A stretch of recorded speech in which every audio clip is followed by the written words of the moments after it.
Je vais corriger ton projet fil rouge qui consiste à identifier les principaux risques du projet. Donc, un petit rappel de l'énoncé, le projet fil rouge concerne la mise en œuvre d'une place de marché entre particuliers pour articles de glisse de seconde main.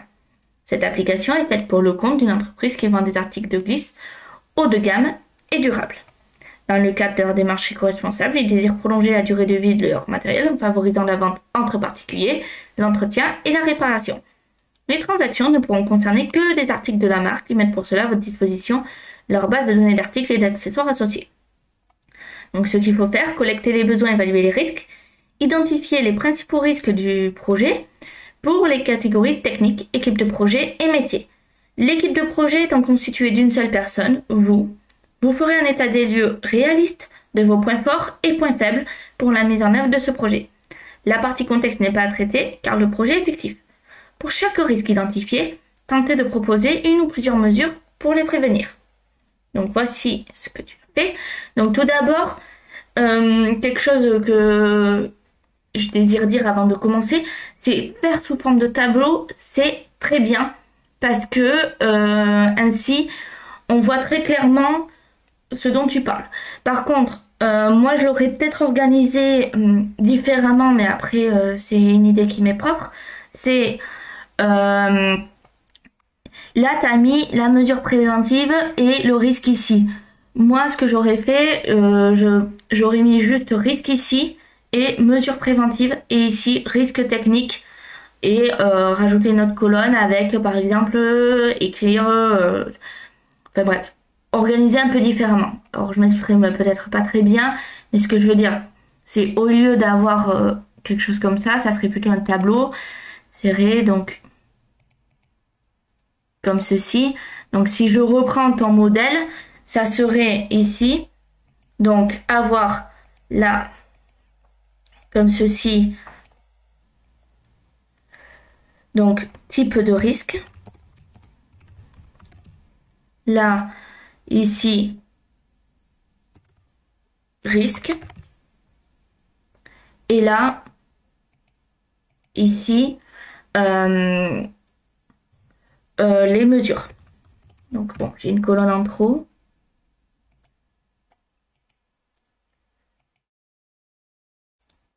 Voilà, bon, c'est plus très égal, mais... Et dans le type de risque, ici, tu mets, donc, par exemple, si tu as besoin de lignes supplémentaires, donc on insère ligne en dessous. Je vais en insérer plusieurs pour que... Hop, alors...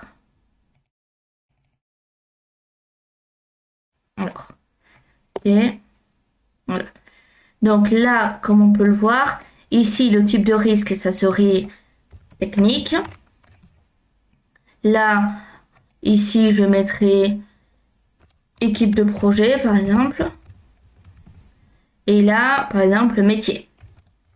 Donc, ça veut dire que tout ça, là, je fusionnerai de ici, technique, jusqu'à équipe de projet. Donc, on fusionne. Alors, comme ceci, pareil pour équipe de projet.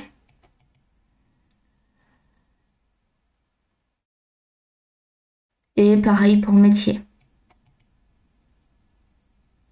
Voilà. Donc là, on aurait le type de risque.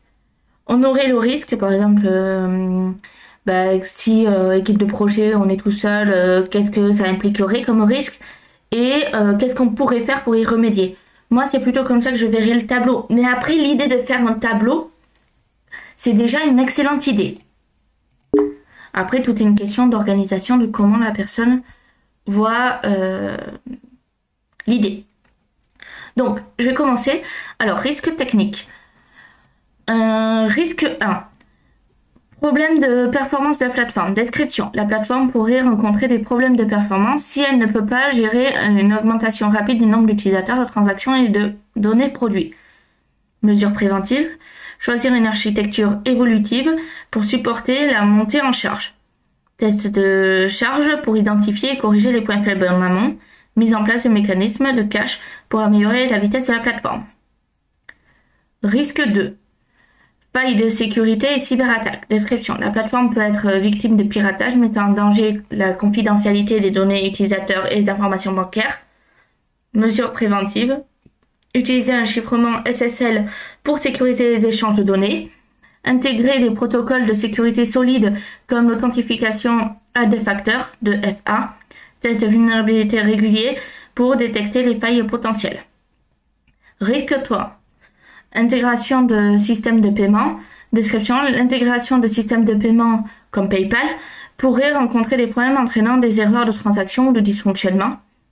Mesures préventives. Utiliser des API de paiement éprouvées et fiables. Donc par exemple, là on peut voir une vidéo YouTube qui explique cela. Effectuer des tests de transaction sur un environnement de pré-production avant la mise en ligne. Très bien. Maintenant, pour les risques liés à l'équipe de projet, manque de ressources humaines, description. En tant que seul membre de l'équipe, il existe un risque de surcharge de travail, de délais non respectés ou de qualité insuffisante de livrables. Mesures préventives, planification détaillée des tâches et priorisation des actions essentielles. Donc là, ok. Donc moi, je conseille d'utiliser un outil organisationnel pour ça. Et tu en parles par la suite, je le vois là. Utiliser tes outils de gestion de projet pour suivre l'avancement et respecter les délais. Trello, alors plutôt Jira, je pense, que tu voulais dire. Avec, il y a aussi un Notion qui existe. Envisager de faire appel à des freelances ou partenaires externes pour des tâches spécifiques si nécessaire. Donc là, tu aurais pu citer quelques plateformes de services, mais c'est très bien de l'avoir mis aussi. Manque de connaissances, de compétences techniques spécifiques. L'absence de compétences en développement ou en gestion de bases de données pourrait ralentir la réalisation du projet. Mesures préventives. Formation rapide sur les technologies et outils nécessaires. Faire appel à un consultant ou freelance pour des tâches techniques complexes, par exemple pour l'architecture de la plateforme. Utiliser des outils low-code ou des solutions SaaS pour minimiser la nécessité de compétences en développement.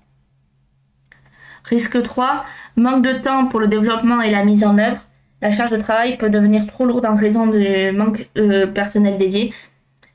Mesures préventives. Décomposer le projet en phases claires et atteignables. Prioriser les fonctionnalités les plus importantes et mettre en place une version de lancement simplifiée. Respecter une planification réaliste en tenant compte du temps disponible et des ressources. Alors, autre chose aussi par rapport à l'équipe de projet, c'est les burn-out. Si tu es tout seul et que tu fais un burn-out ou que tu es malade ou quelque chose comme ça va forcément impacter le projet. Et donc forcément l'équipe, tu vas peut-être pas être tout seul, tu vas peut-être avoir des personnes qui vont gérer la com. Et s'ils ont annoncé par exemple que une mise à jour sortait demain et que toi tu es malade et finalement la mise à jour ne sort pas demain, bon, ça impacte, on va dire, le projet, mais également l'entreprise tout entière, avec, comment dire, la réputation surtout, en fait, tout simplement. La réputation de l'entreprise entre en jeu, dans ce cas-là.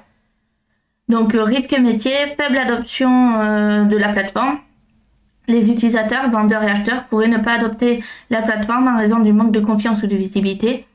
Donc, des mesures préventives, mettre en place une stratégie marketing pour attirer des utilisateurs, réseaux sociaux, partenariats, influenceurs, offrir des incitations pour les premiers utilisateurs, réduction, offres spéciales, programme de fidélité, garantir une expérience utilisateur fluide et de qualité.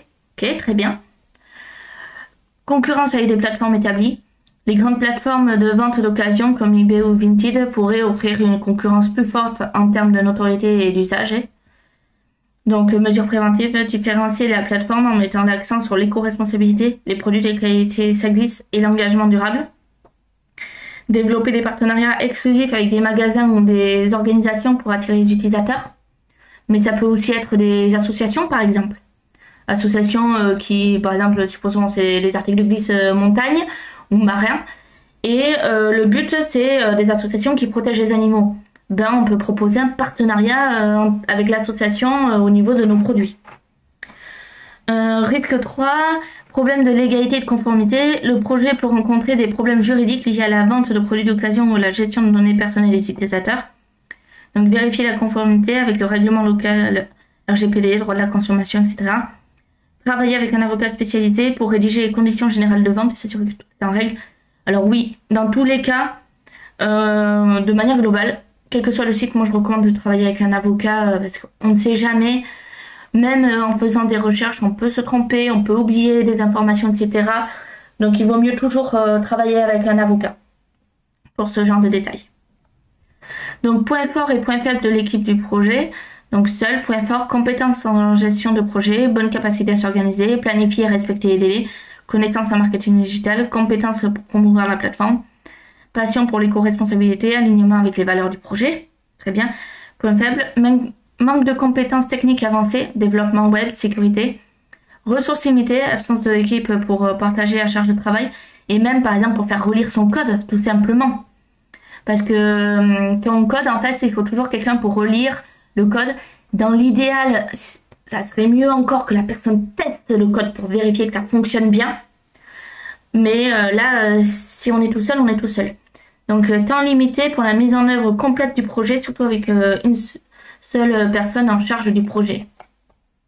Donc, c'est très bien, c'est très bien. Il n'y a rien à redire. Surtout la présentation sous forme de tableau qui rend la lecture encore plus claire. Donc, c'est parfait. Donc, continue comme ça.